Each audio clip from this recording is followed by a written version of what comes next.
ഏവർക്കും പുതിയൊരു അധ്യായത്തിലേക്ക് ഹാർദവമായ സ്വാഗതം. ഈ അധ്യായത്തിൽ നമ്മൾ വിശകലനം ചെയ്യുന്നത് തിരുവാതിര നക്ഷത്രക്കാരുടെ 2024 ആണ്ട് ജൂലൈ ഓഗസ്റ്റ് മാസങ്ങളിലെ ഗുണദോഷ ഫലങ്ങളാണ്. ഞാൻ ആദ്യമായി ഒന്ന് പറഞ്ഞോട്ടെ, ഇത് തിരുവാതിര നക്ഷത്രത്തിൽ പിറന്നവരുടെ പൊതുവായ ഫലമാണ് നമ്മളിവിടെ വിശകലനം ചെയ്യുന്നത്. നിങ്ങൾക്ക് ഓരോരുത്തർക്കും വ്യക്തിഗത ഫലം ലഭിക്കുന്നതിനായിട്ട് നിങ്ങളുടെ ജാതകം ഒരു ഉത്തമനായ ജ്യോതിഷിയെ കാണിച്ച് രാശി ചിന്തന നടത്തി മുന്നോട്ട് പോകുന്നതായിരിക്കും എന്തുകൊണ്ടെന്നുള്ളത്. ഇനി പൊതുവായ ഫലത്തിലേക്ക് വരാം. തിരുവാതിര നക്ഷത്രത്തിൽ പിറന്നവർക്ക് ഈ 2024 ആണ്ട്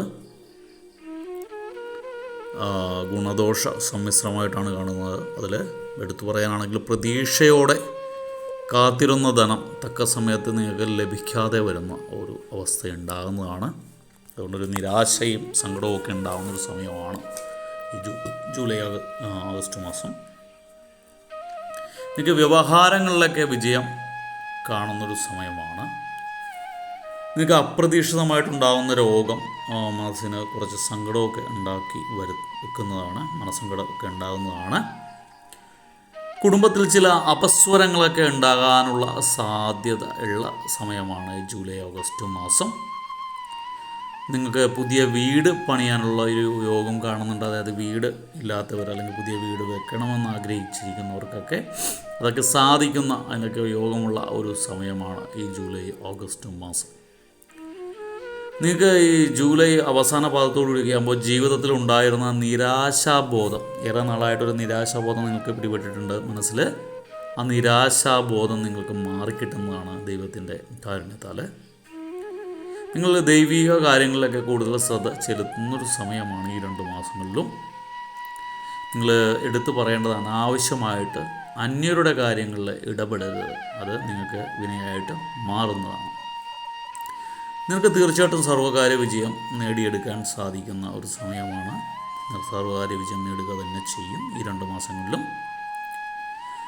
നിങ്ങൾക്ക് ഉറ്റവരുടെയും സുഹൃത്തുക്കളുടെയും നിർദ്ദേശപ്രകാരം നിങ്ങൾ പ്രതികാര ബുദ്ധിയൊക്കെ ഉപേക്ഷിക്കും. കുടുംബത്തിൽ കുറച്ച് തർക്കങ്ങളൊക്കെ ഉണ്ടായതിൽ ചില അംഗങ്ങളായിട്ടോ അല്ലെങ്കിൽ മറ്റാരെങ്കിലുമായിട്ടൊക്കെ ഒരു പ്രതികാരം, കുറച്ച് നാളായിട്ട് പിണക്കത്തിലൊക്കെ ആയിരുന്നവരായിരിക്കാം, അല്ലെങ്കിൽ മറ്റേതെങ്കിലും രീതിയിലായിട്ടുള്ളൊരു വഴക്കൊക്കെ ആകാം. അപ്പോൾ അതൊക്കെ ചിലരുടെയൊക്കെ ഒത്തുതീർപ്പിന്മേൽ നിങ്ങൾ ഉപേക്ഷിക്കുന്നതാണ്. അല്ലെങ്കിൽ ഒരു മീഡിയേറ്ററായിട്ട് ചിലരുടെയൊക്കെ സംസാര രീതിയിൽ നിങ്ങൾ 2 കൂട്ടരെയൊക്കെ വിളിച്ചിരുത്തി സംസാരിക്കുന്നതിൻ്റെ ഭാഗമായിട്ട് നിങ്ങൾ പ്രതികാര ബുദ്ധിയൊക്കെ ഉപേക്ഷിക്കുന്ന ഒരു സമയം ആണ് ഈ ജൂലൈ ഓഗസ്റ്റ് മാസം. നിങ്ങൾ എടുത്തു പറയേണ്ടത്, ഉദ്യോഗസ്ഥരൊക്കെ സ്വന്തം ചുമതലകൾ അന്യരെ ഏൽപ്പിക്കരുത്. അത് അവർ നിങ്ങൾ ഉദ്ദേശിച്ച പോലെ ചെയ്യണമെന്നില്ല. നിങ്ങൾ അങ്ങനെ ഏൽപ്പിക്കുന്ന കാര്യങ്ങളൊക്കെ നിങ്ങൾക്ക് വിനയായിട്ട് മാറുന്ന ഒരു സാഹചര്യം കാണുന്നുണ്ട്. നിങ്ങൾ മുൻകോപം നിയന്ത്രിക്കേണ്ടി വരുന്ന ഒരു സമയമാണ്. എടുത്ത് ചാടിയുള്ള ദേഷ്യം ഒക്കെ നിയന്ത്രിച്ചില്ല എങ്കിൽ നിങ്ങൾ ഈ മാസം ധാരാളം ശത്രുക്കളെയൊക്കെ സമ്പാദിച്ചു വെക്കുന്നതാണ്. നിങ്ങൾ ദിശാബോധത്തോടു കൂടി ചെയ്യുന്ന പ്രവൃത്തികൾ ലക്ഷ്യപ്രാപ്തി നേടി ഉള്ള സമയമാണ്. അപ്പോൾ വ്യക്തമായൊരു കാഴ്ചപ്പാടോടുകൂടി ചെയ്ത് കൃത്യതയോടുകൂടിയുള്ള ഓരോ പ്രവർത്തിക്കും നിങ്ങൾക്ക് വ്യക്തമായ ഫലം ഉണ്ടാകുന്ന ഒരു സമയമാണ്. നിങ്ങളൊരിക്കലും പ്രലോഭനങ്ങളിലൊക്കെ അകപ്പെടാത്ത കാര്യങ്ങളൊന്നും ചെയ്തു കൊടുക്കരുത്. അതുകൊണ്ട് തന്നെ പ്രലോഭനമായിട്ട് വന്നവരെയൊക്കെ ഒന്നകറ്റി നിർത്തേണ്ട സമയമാണ്. നിങ്ങൾ പുതിയ വ്യവസായങ്ങളൊക്കെ തുടങ്ങാനുള്ളൊരു യോഗം കാണുന്ന സമയമാണ്. നിങ്ങൾക്ക് വിരോധികളൊക്കെ ധാരാളം ഉണ്ടാകുന്ന സമയമാണ്. വിരോധികൾ വർദ്ധിക്കുന്ന ഒരു സമയമാണ്. നിങ്ങൾ പ്രതിസന്ധികളൊക്കെ തരണം ചെയ്യാൻ കഴിയുന്ന ഒരു ആത്മബലം ഉണ്ടാവുന്നൊരു സമയമാണ്. നിങ്ങൾക്ക് പ്രതിസന്ധികളെയൊക്കെ തരണം ചെയ്യാൻ സാധിക്കുന്നൊരു സമയമാണ്. നിങ്ങൾ ആത്മാർത്ഥ സുഹൃത്തുക്കൾ ചതിയിൽപ്പെടുത്താനൊക്കെ ഇട കാണുന്നുണ്ട്. സന്താനങ്ങൾക്ക് ഈ ആത്മാർത്ഥ സുഹൃത്തുക്കൾ ചതിയിൽപ്പെടുത്തിയെന്ന് വെച്ചാൽ അവർ നിങ്ങളെ ചതിക്കുമെന്നല്ല, അവർ മുഖാന്തരം നിങ്ങൾ ചില കാര്യങ്ങളിൽ ഇടപെടും. അപ്പോൾ അത് നിങ്ങൾക്ക് വിനയായി മാറും. അവർക്ക് ചിലപ്പോൾ അത് ഉദ്ദേശിച്ചതുപോലെ അവർ നന്നായിട്ട് മനസ്സിലാക്കിയിട്ടായിരിക്കില്ല നിങ്ങളെ അതിലേക്ക് ക്ഷണിക്കുന്നത്. അപ്പോൾ അയാൾ വിളിച്ചതിൻ്റെ ഫലമായിട്ട് നിങ്ങൾ ആ ബന്ധം പോകാതിരിക്കാൻ വേണ്ടി അവിടെ ചെല്ലുകയും അത് ചിലപ്പോൾ പണം നിക്ഷേപിക്കുന്നൊരു കാര്യമാകാം, അല്ലെങ്കിൽ മറ്റെന്തെങ്കിലും ആകാം. പക്ഷേ അത് നിങ്ങൾക്ക് വിനയായി മാറുകയും ചെയ്യാനുള്ള സാഹചര്യമുണ്ട്. അപ്പോൾ അവർ ചെയ്യുന്ന പ്രവൃത്തികളെല്ലാം തന്നെ അത് വ്യക്തമായിട്ട് എന്താണെന്ന് അന്വേഷിച്ച് മനസ്സിലാക്കിയിട്ട് മാത്രമേ നിങ്ങളതിലേക്ക് എടുത്ത് ചാടാവൂ. ഇല്ലെങ്കിൽ നിങ്ങൾക്ക് നല്ലൊരു സുഹൃത്തിനെയും നഷ്ടപ്പെടും. ഒപ്പം നിങ്ങൾക്ക് ധാരാളം തലവേദനകളും ഉണ്ടാകും.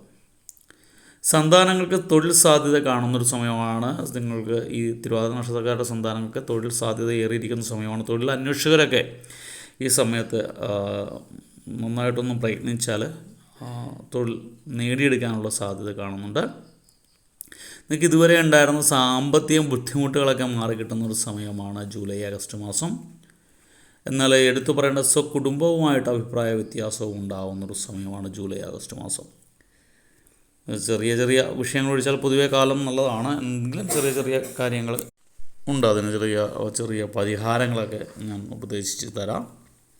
നിങ്ങൾ വെള്ളിയാഴ്ച ദിവസങ്ങളിൽ വിഘ്നേശ്വര ഭഗവാന്റെ ക്ഷേത്രം ദർശിച്ച് വിഘ്നേശ്വര ഭഗവാനെ പ്രീതിപ്പെടുത്തേണ്ടത് അത്യാവശ്യമാണ്. ഭഗവാനെ നാളികേരം ഉടക്കുക, കറുകമാല സമർപ്പിക്കുക, കറുകപ്പുല്ല് സമർപ്പിക്കുക, അല്ലെങ്കിൽ കറുകഹോമം കഴിക്കുകയൊക്കെ ചെയ്യുന്നത് ഗുണകരമായിരിക്കും. അല്ലെങ്കിൽ നെയ്വിളക്കെടുക്കാം. അങ്ങനെയുള്ള കാര്യങ്ങളൊക്കെ ചെയ്യുന്നത് നല്ലതാണ്. ഒപ്പം ഈ കുടുംബവുമായിട്ട് കലഹമുള്ളവർ വെള്ളിയാഴ്ച ദിവസങ്ങളിൽ ഭദ്രകാളി ദേവി ക്ഷേത്രത്തിൽ സ്ഥൂലനി മന്ത്രാർച്ചന ഒരു 12 വെള്ളിയാഴ്ച നടത്തുന്നത് ഗുണകരമായിട്ട് മാറുന്നതാണ്. അതോടൊപ്പം തന്നെ ജോലി സംബന്ധമായിട്ട് തടസ്സങ്ങളുള്ളവർ ഭദ്രകാളി ദേവിക്ക് അറുനാഴി വഴിപാട് ചെയ്യുന്നത് ഗുണകരമായിരിക്കും. ഭാഗവതിയുടെ ഇഷ്ട വിഭവമാണ് അറുനാഴി. ആ വഴിപാട് ചെയ്താൽ അഭിഷ്ടകാര്യസിദ്ധിയായ ദേവി നിങ്ങളെ അനുഗ്രഹിക്കുന്നതാണ്.